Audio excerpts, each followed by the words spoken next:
कालीचरण जी को गिरफ्तार किया गया है, अनैतिक तरीके से गिरफ्तार किया गया है, जो कि गलत है। तो गोडसे जी को नमन करने आए हैं कि कोई बात नहीं, आपने जिस तरीके से पूर्व में राक्षस का वध किया, अब नए राक्षसों का वध करने का भी समय आ गया। मैं राशिद जहीर हूं और आप देख रहे हैं ऑनलाइन न्यूज इंडिया। आपको बता दें कि उत्तर प्रदेश के चुनाव में एक साजिश चल रही है। अब हिंदू महासभा एक खतरनाक खेलने का प्रोग्राम बना चुकी है।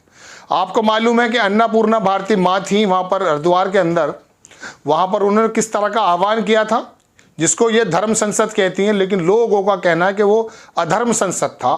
कई सारी डिबेट में कई सारे पत्रकार कह चुके हैं। लखनऊ की एक लेडी पत्रकार है, मेरे से उल्टा चश्मा करके आती है, उसमें कई बड़े पत्रकार कह रहे थे, शैलेश वगैरह, कि इसको तो अधर्म संसद कहना चाहिए। वहां पर जो आह्वान उठाया था उन महिला ने, जो साध्वी हैं माँ अन्नपूर्णा, उनका दौरा मेरठ हुआ और उन्होंने फिर गांधी जी के बारे में गलत शब्द इसको का इस्तेमाल किया कि राक्षस को मार दिया। ये हिंदू महासभा के लोग अक्सर कहते हैं। यहाँ पर गोडसे का भी एक मंदिर है, यानी कि मेरठ में, उसकी पूजा करने के लिए आई थी और कहा इन्होंने कि हमारा अगला प्रोग्राम अलीगढ़ के अंदर इसी तरह की धर्म संसद को लेकर है, जिसमें हम अपनी आगे की रणनीति बताएंगे। कालीचरण के गिरफ्तार होने पर भी उन्होंने जमकर आलोचना की और सरकार से भी कहा कि कानून का जो है संशोधन करें, गोडसे समर्थक के लिए तैयार रहें। अब इस तरह की तमाम बातें हैं। आपको उनको वीडियो दिखाना चाहते हैं कि उन्होंने फिर जहर उगला और उत्तर प्रदेश की राजनीति के अंदर हिंदू महासभा अब एक्टिव हो चुकी है और इस तरह के और भी कई सारे दल चुनाव के मद्देनजर शायद कुछ साजिश रच रहे हैं। चूंकि अभी गुड़गांव के अंदर भी आपने देखा होगा कि हर शुक्रवार को इसी तरह के हिंदुत्ववादी संगठन आके एक बड़े झगड़े की तैयारी करते थे। कभी गोबर डाल दिया जाता था, कभी नारेबाजी करते थे, कभी कुछ करते थे। बहरहाल वहां पर हुआ जो कि आखिरकार खट्टर सरकार ने देखा कि झगड़ा तो अभी हुआ नहीं है, शायद शुक्रवार को ये हर बार मुस्लिम वापस चले जाते हैं या नमाज पढ़ते हैं या नहीं पढ़ते। अब ये माँ जो है, इनका बयान है वो दिखाना चाहता हूँ। वो बयान सुन लीजिए कि किस तरह का इन्होंने बयान दिया है और कहा कि अलीगढ़ में, हरिगढ़ बोल रही हैं, हरिगढ़ के अंदर इस तरह का काम होने वाला है कि हमारा दोबारा से अब इस तरह की धर्म संसद, अभी तो ये उत्तराखंड में करके आई हैं चूँकि चुनाव है वहाँ पर भी। अब उत्तर प्रदेश की अगर अलग अलग जगहों में होंगी और इसके अंदर कोई ऐसी बात निकल आ रही, जैसे नसरुद्दीन शाह ने कहा अभी कि मुस्लिम जो है वो चुप नहीं रहेंगे अगर आप इस तरह का आह्वान करती हैं, तो ये तो वाकई नसरुद्दीन शाह के अकॉर्डिंग वो बात हो गई कि देश के अंदर गृह युद्ध करने की एक साजिश है। अब चुनाव को अगर आपको जीतना है या जितवाना है तो उसके लिए इतनी भारी सज़ा तो नहीं होनी चाहिए या भारी कीमत तो नहीं होनी चाहिए कि आप दो समाजों के बीच के अंदर इतनी नफरतें पैदा कर दें कि धर्म संसद की जगह धर्म को ही बुरा लोग कहने लगें। आप वो वीडियो देखें कि इन्होंने क्या क्या कहा, उसके बाद फिर मैं आपके सामने आता हूँ। महामंडलेश्वर डॉक्टर अन्नपूर्णा भारती, निरंजनी अखाड़ा। आज आप मेरठ आए हैं, देखिए, मेरठ हमारे हिंदू महासभा का कार्यालय है, क्योंकि मैं हिंदू महासभा की राष्ट्रीय सचिव भी हूँ। और मेरठ में आज नाथूराम गोडसे जी के मंदिर में नमन करने आई हूँ, क्योंकि जिस तरीके से अभी कालीचरण जी को गिरफ्तार किया गया है, अनैतिक तरीके से गिरफ्तार किया गया है, जो कि गलत है। मर्यादा विहीन शब्दों की तो हम भी आलोचना करते हैं, परंतु जिस सत्य को उन्होंने रखा है और अभी हम भी रखते आ रहे हैं, तो ऐसे में संवैधानिक अधिकारों का गलत प्रयोग किया गया है उनको गिरफ्तार करके, क्योंकि जो भी धाराएं बनती हैं वो 7 साल से नीचे की हैं, तो उनको तत्काल ज़मानत होनी चाहिए।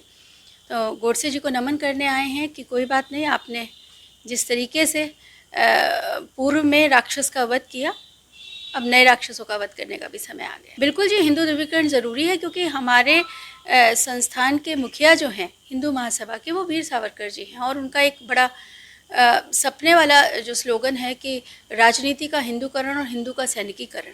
तो निश्चित तौर पर हिंदुओं के वोटों के ध्रुवीकरण की तो आवश्यकता है।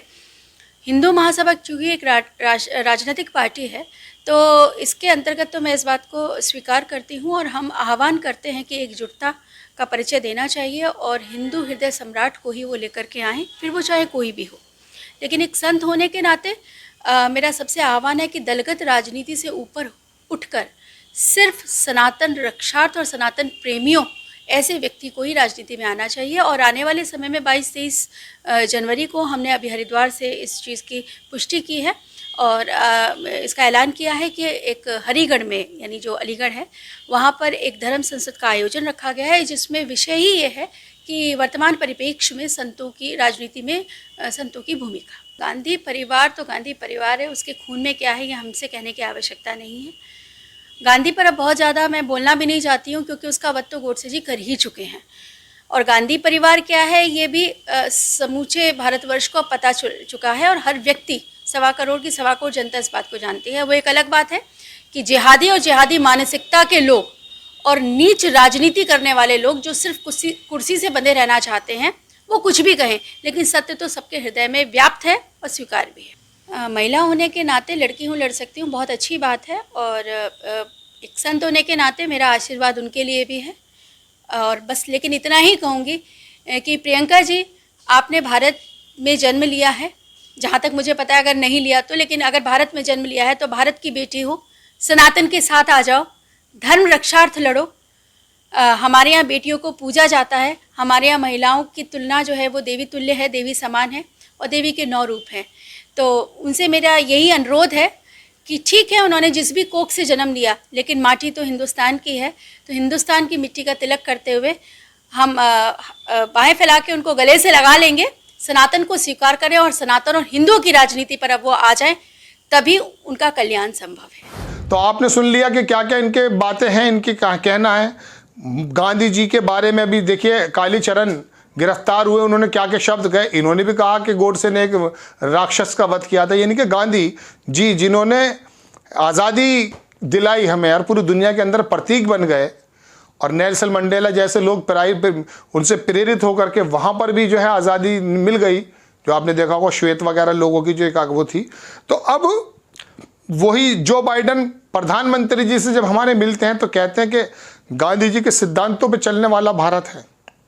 उसी गांधी जी को ये क्या ज़ीरो बनाया जा रहा है। मैं आपको पहले भी कई वीडियो में बता चुका हूँ कि इजराइल में एक अखबार निकलता, बहुत बड़ा अखबार, उसके अंदर किसी वक्त में निकला कि मोदीज इंडिया, उसमें लिखा कि सावरकर को जहाँ हीरो बनाया जा रहा है और गांधी जी को वहाँ पर आउट किया जा रहा है, इस तरह की बात की गई। तो ये देश तो गांधी जी के सिद्धांतों पर चलने वाला है, ये देश तो संविधान के मुताबिक चलने वाला है, और इसी संविधान को आप बदल करके यहाँ पर हिंदू राष्ट्र बनाने की कोशिश करते हैं, जबकि संविधान में हिंदू राष्ट्र का नहीं है कोई भी शब्द कि हिंदू राष्ट्र की कोई परिकल्पना की गई हो।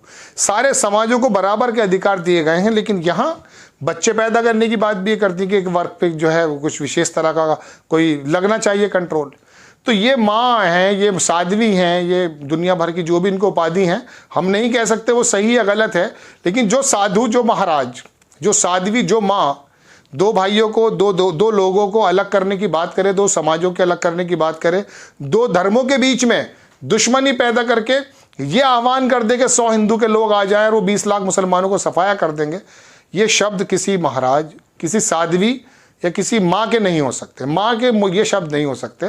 तो ये बात समझने की ज़रूरत है कि ये शब्द माँ के हैं या किसी ऐसे हिंदुत्ववादी संगठन के हैं जो देश के संविधान के भी खिलाफ है, देश के लोगों के भी खिलाफ है और देश की आत्मा के भी खिलाफ है। ये आपके विवेक पर ऊपर डिपेंड करता है। आपको खबर कैसी लगी अपनी राय कमेंट्स बॉक्स में ज़रूर दीजिएगा। चैनल को सब्सक्राइब कीजिए, शेयर कीजिए। नेक्स्ट टाइम मैं किसी खबर के साथ आता हूं। जय हिंद। इस खबर को अभी लाइक करें, शेयर करें, अभी चैनल को सब्सक्राइब करें और घंटी जरूर दबाएं।